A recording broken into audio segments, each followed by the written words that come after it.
Hi, everyone. Welcome. I know it's going to just take a few moments for everyone to trickle on in, so we're going to get started in just a moment here. Sit tight.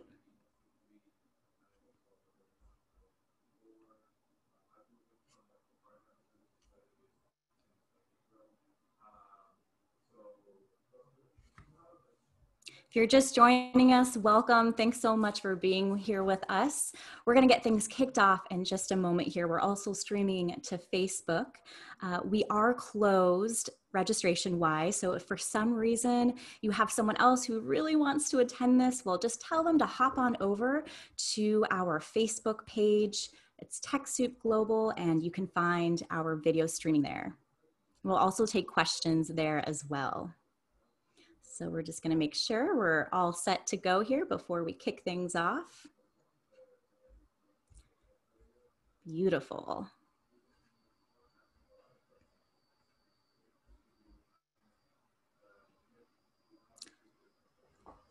All right, so again, welcome to our virtual event series, Building Communities Through Online Organizing. I'm Nicole Jones, and I'll be your host. So today you're going to hear from some incredibly inspiring speakers and your nonprofit peers about how we can stand together with our communities even while we're apart. Without a doubt, the pandemic has changed how we in the civil sector gather, campaign, and organize on the most pressing issues of our time.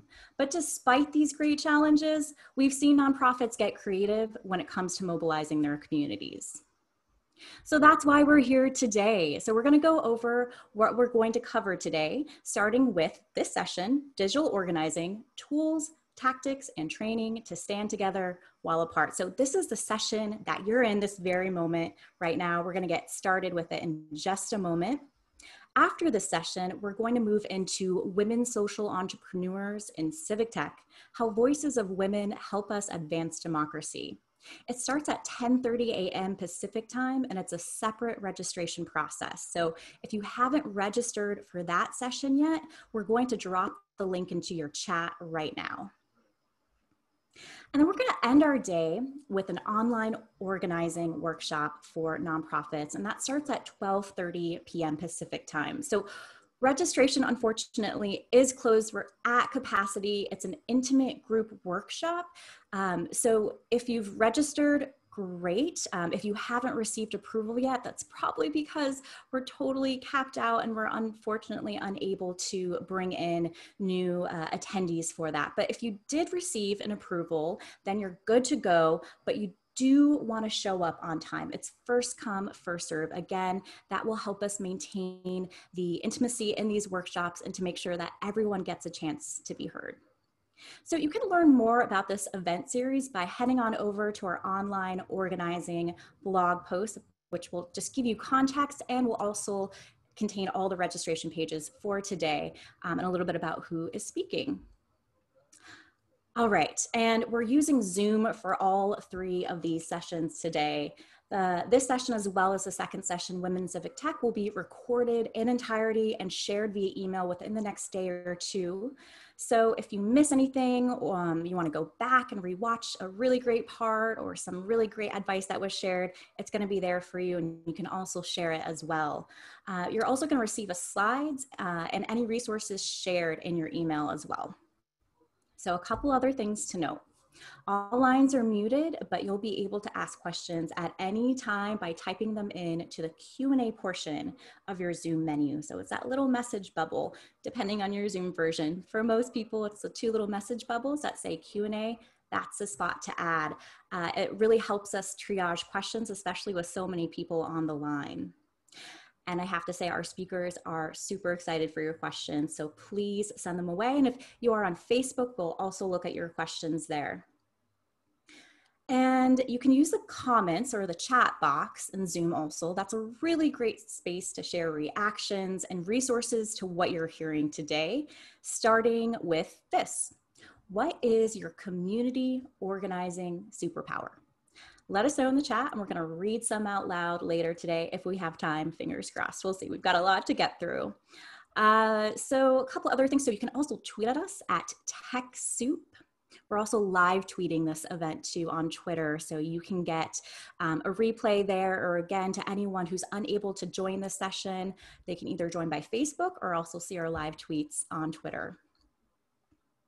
All right, with that out of the way, here's a little bit about TechSoup. So we're a global network bridging tech solutions and services for good.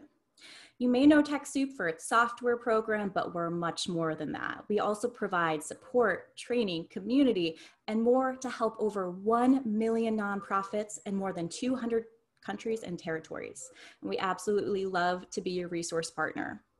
And to help make that possible are the more than 100 corporate donors and providers of software, hardware, and services who have chosen TechSoup to create and grow impactful and kind donation programs. And you can check out all these great offerings from our partners by visiting our nonprofit tech marketplace at TechSoup.org/get-product-donations, and we'll also include that link in your chat. And at TechSoup.org, we've also put together a page of resources for nonprofits impacted by COVID-19.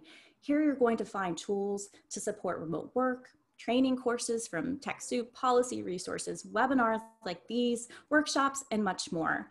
And we recently updated this page with new resources, so it is a great one to bookmark and share. We're going to add this link to chat as well for your convenience. And now on to today's event, session 1, digital organizing, tools, tactics, and training to stand together while apart. So we're about to take a look at some real world examples that marry online and offline in a powerful way with digital organizing tools and tactics that don't have to break the bank. Our speakers, which we're going to introduce in just a moment, will be discussing how they've built their online organizing strategy to mobilize their community in this new all digital environment. So I'm going to welcome our speakers on now as I start to introduce them one by one. So joining us today, we've got Dr. Janine Abrams-McLean, the Vice President at Fair Count, a nonprofit, nonpartisan organization founded by Stacey Abrams. The goal of Fair Count is to facilitate and ensure a fair and accurate count during the 2020 census while building pathways to continued civic engagement. We're also joined by Stacey Rutland, the founder of Income Movement, a nonprofit organization with a mission of moving basic income from a radical idea to widespread public support and organizing a grassroots movement to get a federal basic income passed in the next decade. And we're joined by Emma Tonyi. She is marketing manager at TechSoup Italia, and she comes from a humanistic background and is passionate about solving marketing and digital transformation challenges. She's now applying creative and strategic thinking to deliver exceptional work in the nonprofit sector. Welcome to each of you, and thank you so much for being here with us today. Thanks for having us. Thank you. Absolutely. So now you're each going to have 5 minutes to talk a little bit about how you've shifted to online organizing and just telling us a little bit more about your organizations and what that looks like now while we're living in a global pandemic. So each have 5 minutes, and we're going to start with Janine. Hi, Nicole. Thank you again for the opportunity to be here to talk about our work and to hear the wonderful work that's going on in the 2 other organizations. So I am the Vice President of Fair Count. We're a nonprofit, nonpartisan organization focused on making sure that everyone gets counted in the 2020 census while simultaneously building pathways to continued civic engagement, including voting and redistricting. And so one of the things that we have done is to really invest in non-extractive community organizing. So whereas in, politics, people engage in extractive organizing by sort of going into communities, getting their votes, and then sort of leaving and then coming back when they need votes again. We don't want to be extractive. We are invested in building long-term power in communities that have been marginalized, disenfranchised, and underrepresented for decades. And my apologies, my kids are having a good time outside, and so I'm not going to turn and yell at them until my segment is over. But one of the things that FairCount has done, we, in an effort to do this non-extractive organizing, we actually hire people that live and work in the communities that we go into. So in Georgia, we don't have people from Atlanta and send them out to South Georgia. We have people that live and work there. In the states where we are, the other 4 states that we're working in, we have people that live and work in those communities to do the outreach. Unfortunately, before the pandemic, we had one of our largest and most visible outreach activities was a bus tour where we were planning to visit over 60 counties in rural Georgia to do outreach for the census. And we got through 6 of them before the bus tour before the pandemic hit. We had to cancel everything. It was devastating for our team, but we were able to shift really quickly and be nimble to make sure, that's my 4-year-old, sorry. We were able to shift really quickly to make sure that we could so that we could, continue to do the outreach in communities that have been historically undercounted. And so things that we've done, one, we have shifted to virtual bus tours. We did a virtual bus tour in Georgia where we combined virtual activities with phone banking, text banking, letter to editors programs. Our organizers are still working in those communities just remotely. And we're getting ready to launch another virtual bus tour outside of the state of Georgia. We also we work closely with faith communities. And so we have a program called Faith and Innovation Technology, or the FAIR program, where we provide commercially available church management software to faith institutions around the country so that they can disseminate information about the census and other civic engagement activities to their congregations. And we provide these services for the long term by paying for them for 4 years, because again, we're invested in long-term power building. We've also moved to a lot of using apps that have been very effective in the electoral space. And we tested and have applied them to census outreach and found that they are very effective in this space as well. And so we're really just trying to utilize every single tool at our disposal. We're really good at trying stuff, and if it doesn't work, we toss it away and try something new. So we try. We're excited, and there's some new things on the frontier that we're really looking into on the digital side. And so I'm going to stop there and turn it over to the next speaker, and then we can talk a little bit more about some of more specifics that we've been into. That's great, Janine, and thanks. And everyone commenting in the chat saying, hey, kids in the background, new normal. So nothing we haven't heard there. Thank you. All right, well, thanks for that. And now let's turn things over to Stacy to hear how she shifted some of her community organizing efforts to online, and just a little bit more about income movement. Sure, thank you. Yeah, again, thank you so much for the invitation to be here. I'm really happy to be on this call with Emma and Janine and TechSoup as well. One of the things that Income Movement's primary mission and goal is to work towards a federal basic income here in the United States.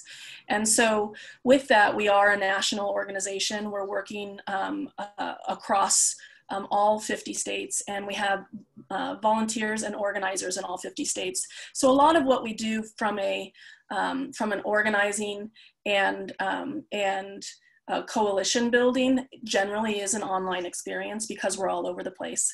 But one of the things that's been the biggest shift is our opportunities for activism, and the opportunities for kind of community building are usually an in-person experience. So from marches to just community hangout sessions where people can talk about what's happening within their community around basic income, whether it's legislation or candidates or fun events that are coming up that they want to help plan for. So certainly with COVID, being able to do those kinds of things has become much more difficult. And most importantly, you know, there's a direct relationship with our mission and what people are experiencing with COVID. Our mission is to be able to have an income floor where everybody has some kind of income where they can take care of their most basic necessities. And of course, with the economic crisis that we find ourselves in, our mission is all the more important, and there's all the more recognition happening across all sectors of our society that there may be some validity to this idea, from politicians to pop culture and kind of celebrities talking about it through the media and down into other social justice organizations. So there's kind of this new energy around it, while at the same time we have a limited ability to come together in community in person. So for us, one of our biggest, for the last 6 months, 5 or 6 months, one of our biggest initiatives is a congressional pressure action campaign to get, as part of the stimulus package, ongoing monthly payments to people. There's been a lot of legislation proposed by amazing Congress members for $2,000 a month to be given to people. But we, of course, wanted to really get our grassroots community activated and engaged around this, to be able to have constituents apply pressure to their Congress members while lobbyists were fighting for that on the Hill, and make sure that everything that was happening was well coordinated. And so we very quickly started using our primary action tool, piece of software is Action Network, and we very quickly started to spin up a variety of digital and virtual ways for people to apply pressure. Letter writing campaigns to their Congress members, petitions, letter to the editor campaigns, to kind of piggybacking on what Janine was talking about for Fair Count. But we found very quickly that it was going to be critical that we brought all of these different opportunities for activism into one location. And so we actually very quickly spun up a website that's called bailoutthepeople.com to play off of the idea that, you know, what we have seen historically is that there's been a bailout of corporations and banks and not a bailout of the people. So we wanted to make sure that every action that we were offering to grassroots community and voters and people here across the United States, that they are able to go to one location and take part in all of them. Because we know that that often when we're doing, you know, our marketing campaigns on social media, it's a single action and it feels very kind of disparate, and people can want to know about other opportunities to engage. So by funneling people to a single website, at any given time, there's 5 to 8 actions that they could actually participate in immediately right there, that takes somewhere between 30 seconds and 5 minutes. And it's really been a powerful tool for us also as we collect and build larger coalitions of organizations, to have a single website that people can just go to that also isn't part of our website. You know, I think it was really important, because we were coalition building, to have a website that, a URL and a website that was an opportunity for all of the different organizations that were supporting that to be able to kind of have equal footing. So bailoutthepeople.com has actions, and then you can see all of the different organizations that we brought together in coalition for those actions. And so we find, you know, that's been a really important piece, is helping focus, because there's so much happening, and people start to, I think, get a little bit burnt out right now because everything is online and digital. How do you make it really easy for them? And that's been one of our key strategies. Lots more, but we'll talk more as the session goes on about some other activities and specifics. Thanks, Stacy. Yeah, I love that about having a central place, a landing page. It really takes on new meaning with clear call to action as a way for centralizing your message and a place for people to take action from there. So thanks for that, Stacy. And let's move on to Emma then, who's going to share a little bit about TechSoup Italia and some of the work that you've done really since the pandemic has hit. I'm very, very grateful for being with you today. So thank you for having me. My name is Emma, and I'm the head of marketing and communication manager at TechSoup Italy. So during the pandemic, we found our team pretty ready to shift towards online during the lockdown, which lasted for us in Italy more than 3 months. So we are a small team of 12 people in Milan, and we reach out to more than 18,000 organizations in Italy. We have, as a team, we have always worked following an agile approach, by which I mean we try to roll out projects very quickly, providing valuable solutions to our customers and community. And by doing this, digital is really crucial. It is an approach of constant learning and testing and growing, and we found this approach very useful during these times of change. So somehow we were aware that the lockdown was the time to test and pivot new operative models for our team and new ways to reach out to our community. And so we started trying to keep our community together digitally. We started by listening to a need, the need of people to stay connected while apart, the need to stay informed and operative, the need to move towards digital consciously. So we used the tools that we had, our channels, mainly social media, but we'd also pivoted different solutions like StreamYard to cross live stream on different social media to deliver the most valuable response to our community. By response, I practically mean first a series of free webinars to introduce and lead people from the nonprofit sector in the use of digital tools useful for remote working, especially. We set up a landing page dedicated where we posted and promoted new webinars every week for 3 months. So we have hosted like more than 20 webinars led by mainly IT experts who actually volunteered to share their digital competencies. So we have actually witnessed a beneficial exchange of competencies and knowledge between people from the profit sector and the non-profit one. We reach out and train more than 3,000 people from the civil society, which is a huge impact we have never seen before. And secondly, we started a series of daily live streaming called Smart Coffees. You can see the recordings on our YouTube channel, TechSoup Italia, to keep people informed about the pandemic and of course about the changes and the challenges we were facing day by day. We started, as I said, with the tools and competencies that we have within the team. And it's been, and it's still, is a process of continuous improvement based on the feedback that we received from our communities and the people involved with TechSoup Italy. To sum up, we started up by asking ourselves what were the best environments and formats and as well digital tools to get people together and involved. So that's why we were live streaming online every day for 52 days during the lockdown. We wanted to communicate to people a sense of, togetherness by leveraging digital tools. And in order to do that, we needed, of course, competencies, but most of all, the humility to listen to people and to learn what we didn't know already.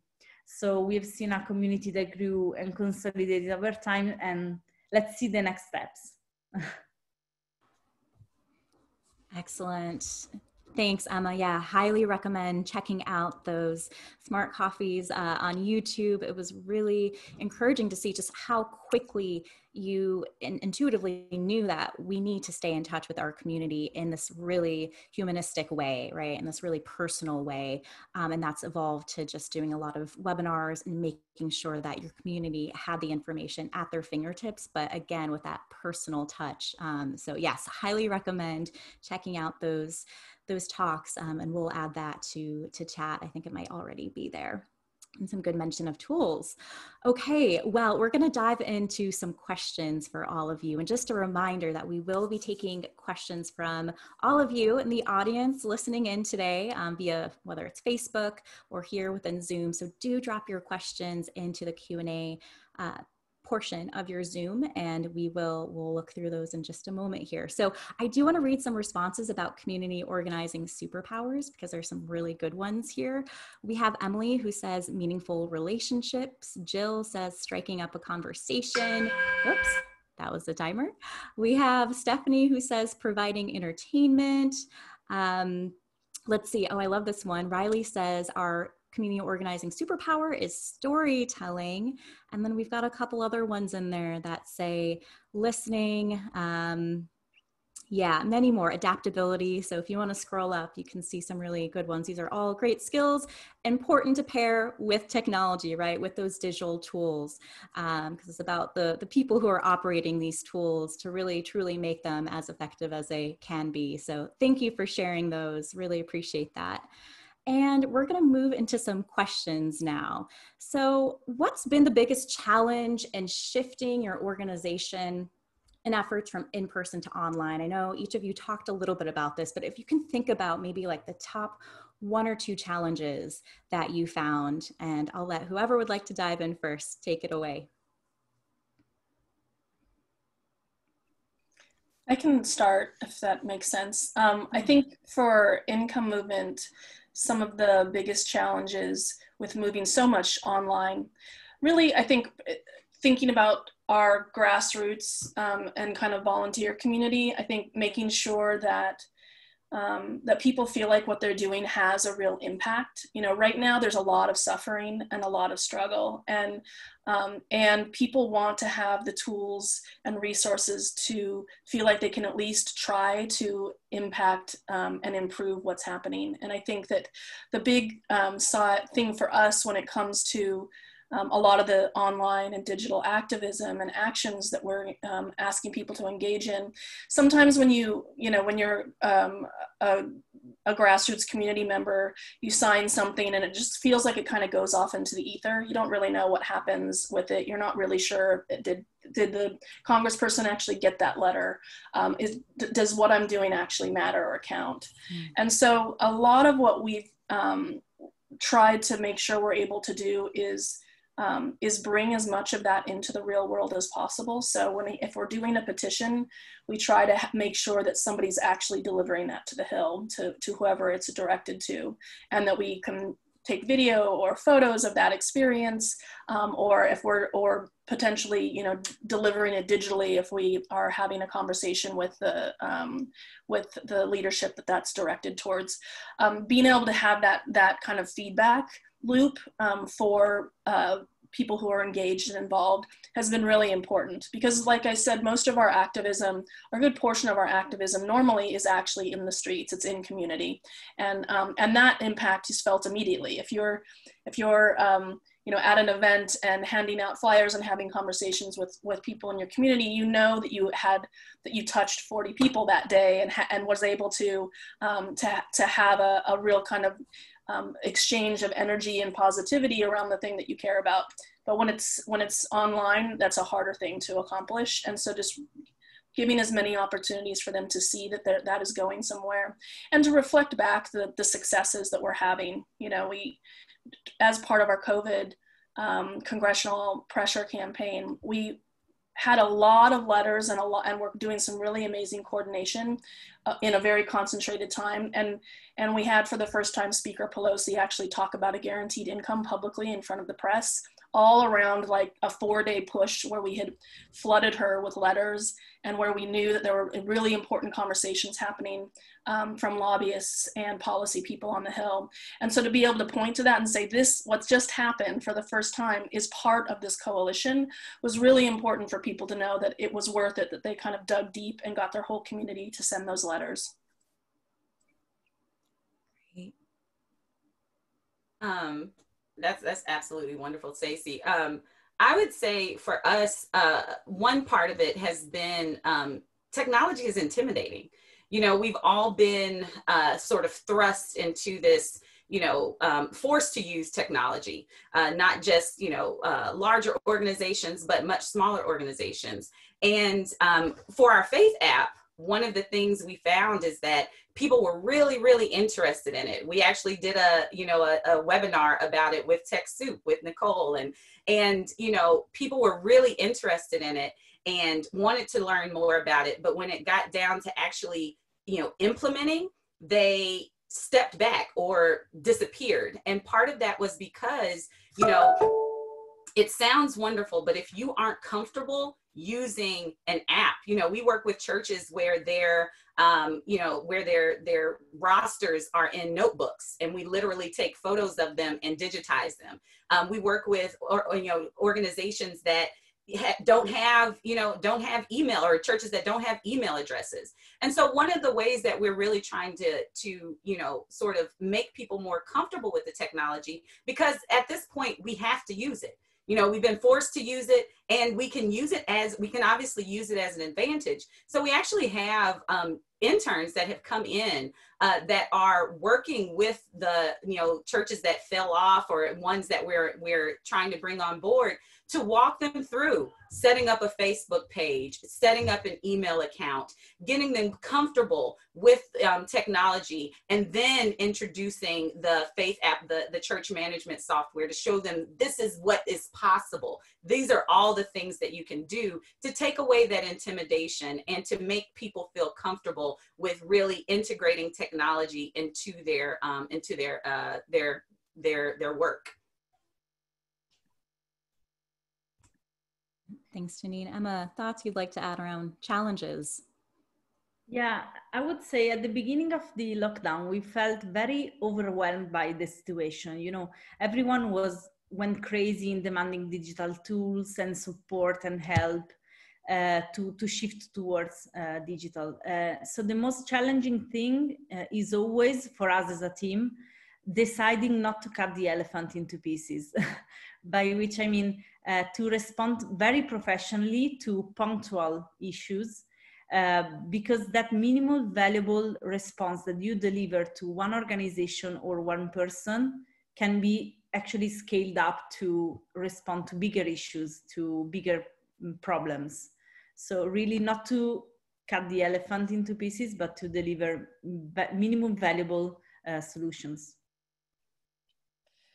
Can I just add a quick thing? I think just with what Janine and Emma are both saying, I think is so important. And one of the things we've definitely, similar to Janine in her faith leadership and trying to kind of help them move into the digital space very quickly, a space that maybe they haven't really been in.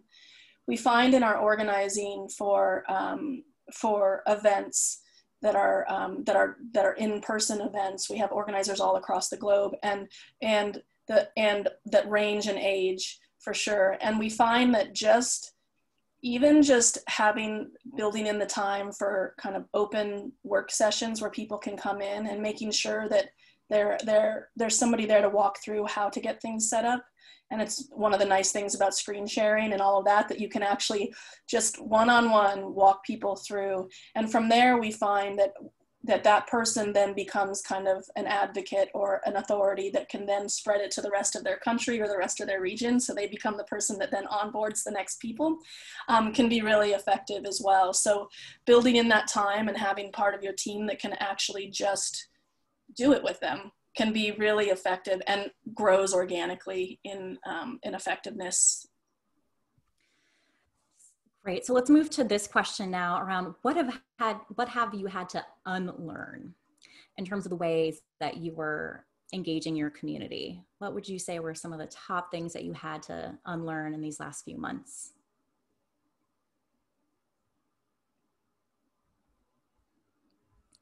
It's a tricky one.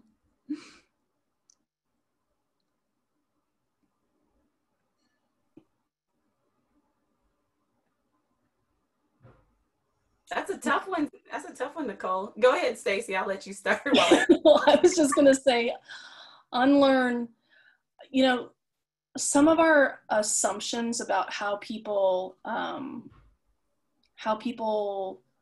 want to engage and like to engage, and also kind of unlearn. Most of the time when we would be using digital online tools, it would be for the organizers, the kind of people behind the scenes.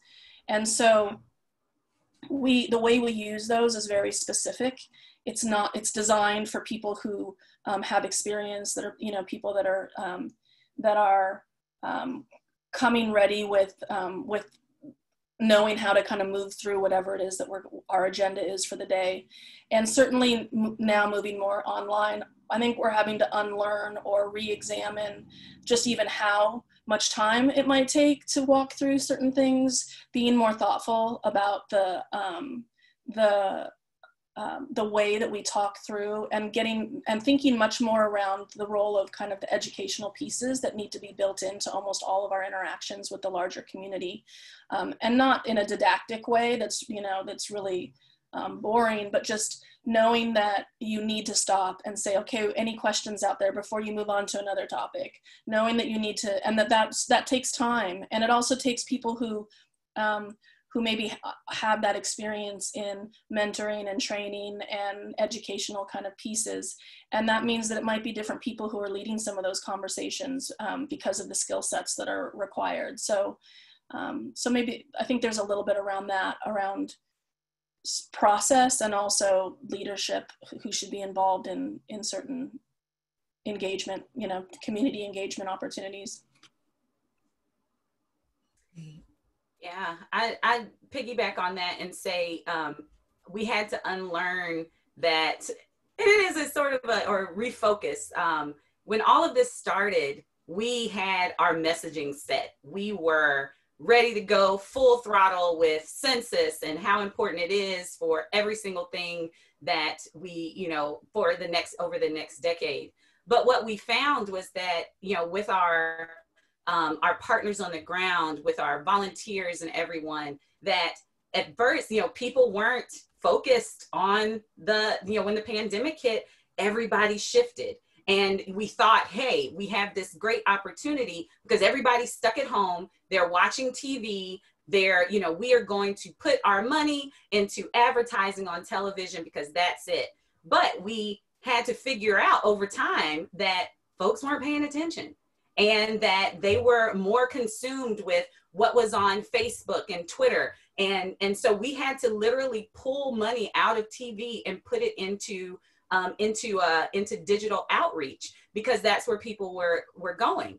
The other thing, another, you know, unlearning certain messaging that we had, we recently did message testing and found that messages and, you know, and topics that got people energized about the census and civic engagement just a month ago have negative effects. And we're thinking that this is going to be, you know, we're going to do our advertising and everything around this. And we had to step back again and look at the messages that were really resonating with people. We work a lot with, you know, I said, you know, marginalized and disenfranchised communities.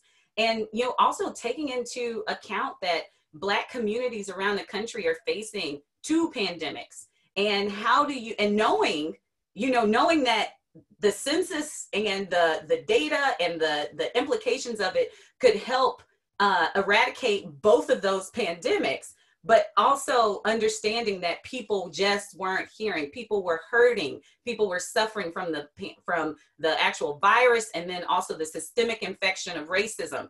And so we just had to unlearn that what we thought was right was the right thing, and really take a step back and listen. I saw someone have that as their superpower, to really listen to what the communities were, the communities we worked in were talking about, and listen to their needs and listen to the things that actually resonated with them.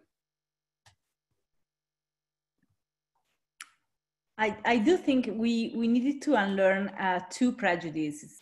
The first one was about the assumption of considering the digital world opposite to the physical one, the online versus the offline. So we really needed to acknowledge that actually digital and physical are blended. Now it's more a hybrid state. And second, we needed to unlearn a prejudice towards the no-profits, because we thought the no-profits weren't ready for going totally digital. But actually, some of them were very, very well ready to embrace digital and to blend digital tools with physical initiatives, for example, and to move on towards new operative models, hybrid ones with digital and offline tools or initiatives. So actually, we were surprised by the response of the nonprofit sector to this new normal. Great. Thanks for those answers. I know that's a tough one to really think about, what to unlearn, and in there, of course, being lessons. So let's move on to tools, and being specific around which tools have you found incredibly helpful and relied on to engage your community?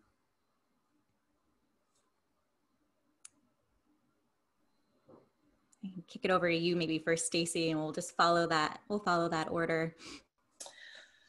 The tools that we use are pretty, I would assume, are pretty standard fare for nonprofits who are working in kind of grassroots through kind of thought leadership and political side of things. I mean, obviously we talked a little bit about websites and the importance of that. We have our the Basic Income March is an annual event that we have. It's coming up on September 19th this year. And we've found that we're relying even more heavily on our Action Network tool to be able to make sure that everybody knows where the events are. We have more than 30, I think we're at 32 or 33 events globally that are going to happen on the 19th. And making sure that all of the organizers are who are just volunteers who decided, hey, I want to support this, making sure that they have all of the resources that they need is this kind of mixture of Action Network as a central hub, where they can then communicate with all the people that are signing up for their events, and we can make sure that everybody's kind of getting the latest and greatest. But also, you know, we have our weekly meetings with organizers, and we're using pretty basic tools. It's important because we're dealing with international communities that we use as many kind of free pieces of software or easily accessible pieces of software. And so we use Google Suite.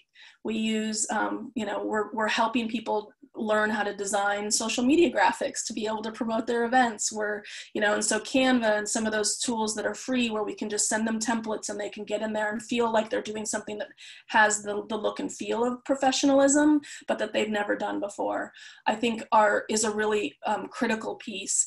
And then making sure that that we're using a central kind of location for that. We've tried a lot of project management tools and tried using all kinds of different versions. We found that Google spreadsheets are the most effective because in some ways they're easiest for people to plug into and most flexible for us to use in whatever capacity we need. So we have kind of as our core, we call it our Bible to everybody that comes in. It's like, this is if you have nothing else, have this one link because everything branches off of it. Everything you could possibly need branches from this one thing. And that's been a really core piece of our ability to be successful and for people to feel like they understand how to plug in and understand how to find the resources that we talk about each week, you know, because again, like the theme that I talked about with bailoutthepeople.com, there's so much. And so how do you make sure that people just feel like they can re-engage with that material once the meeting's over or once the seminar's over or the panel discussion? Like, how do they get back in there, do the things they need to, and feel like they were successful in that? And so those tend to be the tool suite that we use most regularly. At FairCount, we use several of the things. We use Google Suite, we use Zoom, but we use Action Network.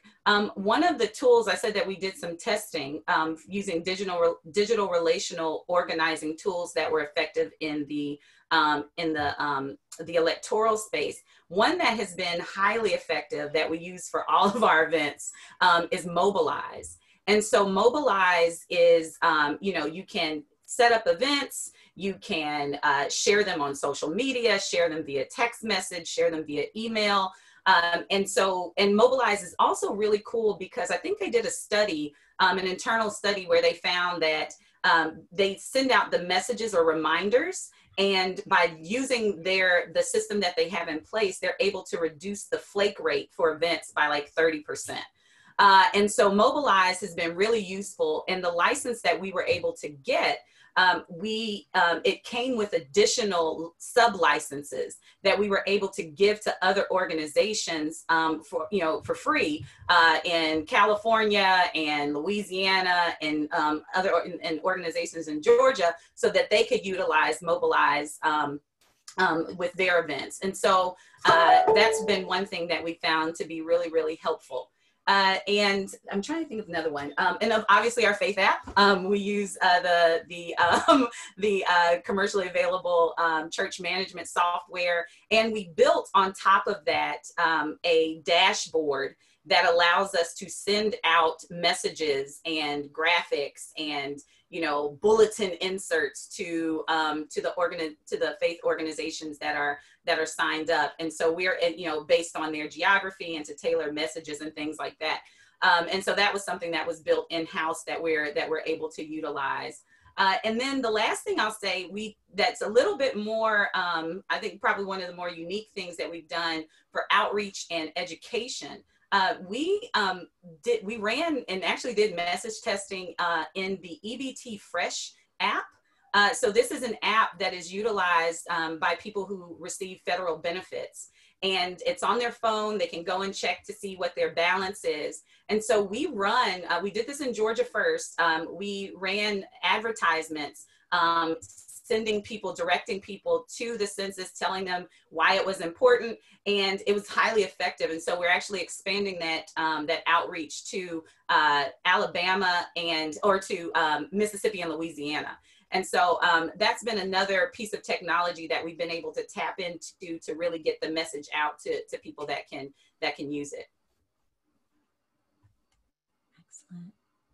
By the way, we're adding all these resources in the chat, by the way, so you can easily access them there too. And yeah, I'll let you take it away, Emma.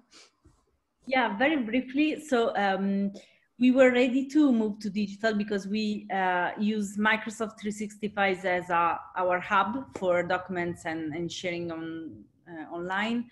And so I talk about project management. So we massively use Asana as a project management tool, which is very useful nowadays and very demanding, because Asana knows when you procrastinate stuff. And also we deliver our content via the Adobe Spark, which is part of the Adobe Creative Cloud. So everything for our social media posting and stuff, we set up with Adobe. And lastly, we set up our customer service. We diversified our customer service by reaching out to people via social media, because people were more and more on social media during the lockdown. So they were asking for help and support via direct messages on Facebook Messenger or Instagram, for example. So we actually stepped back and thought maybe people is trying to tell us that is the channel for customer service now. So yeah. Great. All right. Wow. This hour is flying by. I know we've got so many great audience questions, so we're going to get to them in just a moment, but thanks for answering some of the most reliable tools that you've been really using a lot these last few months. We, again, have included them in the chat for easy reference and for you to click off. So also, I want to turn it back to you now. We're going to do a quick poll. So to everyone in the audience, which tools is your organization using right now to engage your community? So I'm going to go ahead and launch this. And you'll see a bunch of different options. So it's not brand or product specific. It's more about specific, or I should say more so about channels, the types of channels that you're using. And you have multiple choice here. So we'll give you just a few moments to answer those as we start to move into our audience Q&A.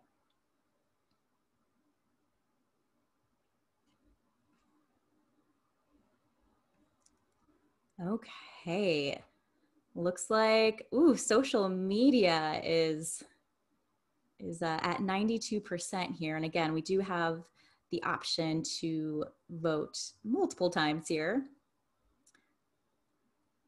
Okay, let's go ahead and end. I'm going to share these results here so you can see how your peers answered.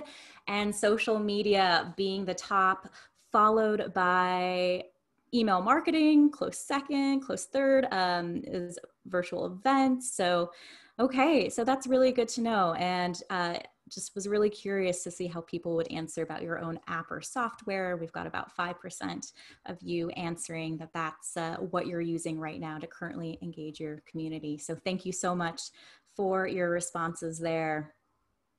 Okay, so let's go ahead and move on to audience Q&A here. I'm really excited about these questions here. So let's kick things off. Just running through my list. Okay, let's see. I saw one about how essentially, here, let me go up here. Aha, here we go. Any tips on engaging community members who are not tech savvy or have limited access to digital platforms?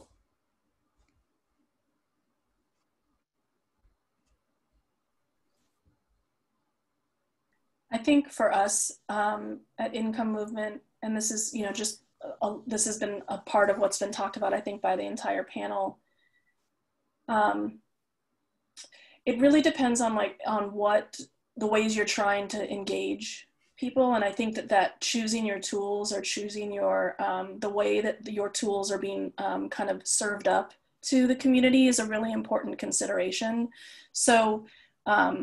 So a lot of what we do is around kind of activism and engagement. And we recognize that social media is one of the few set of apps out there that do often cross the digital divide. Most people have access to Facebook or whatever that tool is in some capacity. So a lot of our kind of marketing does revolve around that. Marketing from the perspective of how are we sending out campaigns for engagement and activism, and then making sure that everything that we're creating is a web browser experience, so that they don't have to download an app to participate in it, so that it's something that it's just a URL based, click on a link and do the thing and move on, so that as much as possible, people who have even very simple smartphones can still engage and participate. I think has been important. Using tools that then get those people into your system once they take an action, and now they have kind of added themselves into your membership list. Then a lot of what we do really is via email, and those are the two, social media and email, feel like the two most consistent areas where we're able to engage, communicate, share ideas with an ever-growing set of members. And from there, you know, a really robust help team, because we get a lot of emails or a lot of people asking questions, and just making sure that we're in those two locations ready and able to respond quickly, so that people feel like they're getting their questions and needs addressed, so that they can continue to be engaged. Excellent. Yeah. Janine or Emma, do you want to add to how to make sure those members of your community, supporters, donors who maybe aren't as tech savvy, how are you still, you know, reaching out to them? Well, I did mention earlier that we are trying to, you know, it's not necessarily hand holding because we're all grown-ups, but a little bit of, you know, a hand holding with some of our partners that we work with, and also engaging younger people, right? So even, you know, I'm 38 and I still help my parents, you know, get onto Zoom. My parents are 70, in their 70s, but it's also, you know, getting some of these 20-year-olds to come in and say, hey, it's really not that hard, like, and walking, you know, sort of walking people through and engaging it. And it's also bringing life to it and getting them engaged in, you know, in civic engagement activities at the same time. So I think, yeah, I'll stop there. I think it's really a matter of finding the people online and also finding the channel they use, and plus the data that you have of these people. For example, you can use also a broadcast on WhatsApp or Telegram to reach out to them, or or only social media. It's really a matter of being smart and to follow people through the channels they use. Great. All right. So we have more questions here, and we're going to just do our best to get to, well, certainly not all of them, unfortunately, but we appreciate these questions. And I should say that this really helps us in thinking about future content. So your question certainly was not written in vain if we don't get a chance to answer to it. But I do want to bring up a question around broadband access. This came up from a couple different audience members about maybe just how to overcome just really things around the digital divide. And I feel like, I know, Janine, you're doing a lot of work around this with Fair Count. Maybe I'll lob it to you and so thanks, Nicole. So coming into, starting Fair Count in Georgia, we knew that over 20 or at least 20% of households in Georgia either lacked internet access or had dial-up services only. Across the country, that's at least 24 million households that lack broadband access. So what we did at Fair Count, and specifically in Georgia, we did a pilot project with 25 churches where we installed, we provided hotspots and provided them with tablets and Chromebooks,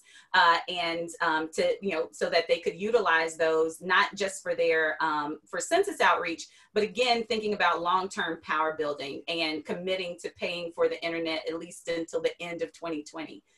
Once we found that was successful and worked out the kinks, we were able to expand it from 25 churches to over 150 entities across the state. So churches, community centers, barbershops, libraries, medical clinics for migrant farm workers, refugee shelters. So we were able to provide, these internet installations, and they ended up, we were thinking about the census and giving people access so that, just in general. But when the pandemic hit, we had one of our hub churches where students would literally, and their families would park outside of the church, 40 families a day, to get access to the internet so that the kids could do their homework or their schoolwork when they went virtually, completely virtual.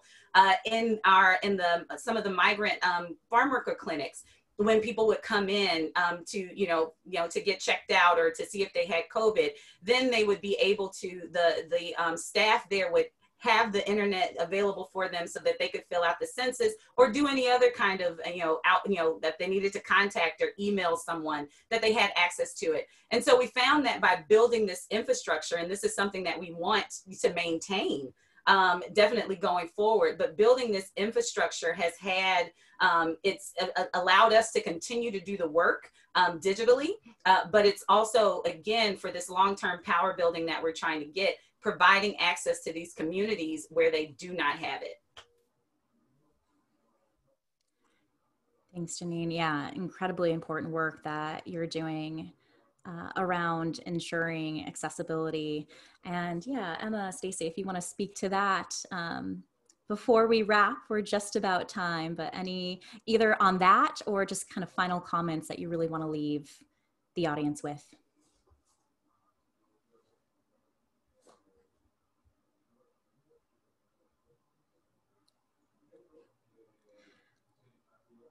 I don't have anything about broadband. It's not, Janine covered all the important stuff, and I think it's a really important perspective to end that part on, for sure. Great. Okay, well, with that then, we can close out. And just a reminder that you can learn more about our speakers and all of their work. We've got information on the registration page, but we're also going to include links to their work in the chat here. So do look out for that. And thank you again, everyone, for your questions. I'm sorry we didn't have time to get to all of them, but again, that really helps us think about and prepare future content for this community. So thank you for participating. And Stacy, Emma, Janine, thank you so much for being here and sharing your insight, your wisdom with all of us. And we really appreciate you being part of this community. Thank you so much. It was wonderful. Thank you. Thank you for this time. And We are wrapping here as we get ready for our next session, Women in Civic Tech, How Voices of Women Help Us Advance Democracy. It starts at 10:30 a.m. Pacific time. That's 30 minutes. So we'll include a link where you can register. We still have some space available, but don't wait to do it. If you're really interested, I would sign up like right now, because we're trying to keep these intimate so that we can make sure we get to your questions and that we have lots of good, one-on-one time, especially for our workshop. So we're going to include that link for you. And then lastly, if you can please take our post-event survey, that again really just helps us make sure that we plan for future content in the best way possible to serve this community. So we're going to drop that link into chat, and you'll also be redirected to that survey once you exit out of Zoom here. Thanks so much, everyone, again, for joining us. Take care, stay safe, and we will see you soon. Bye, everyone.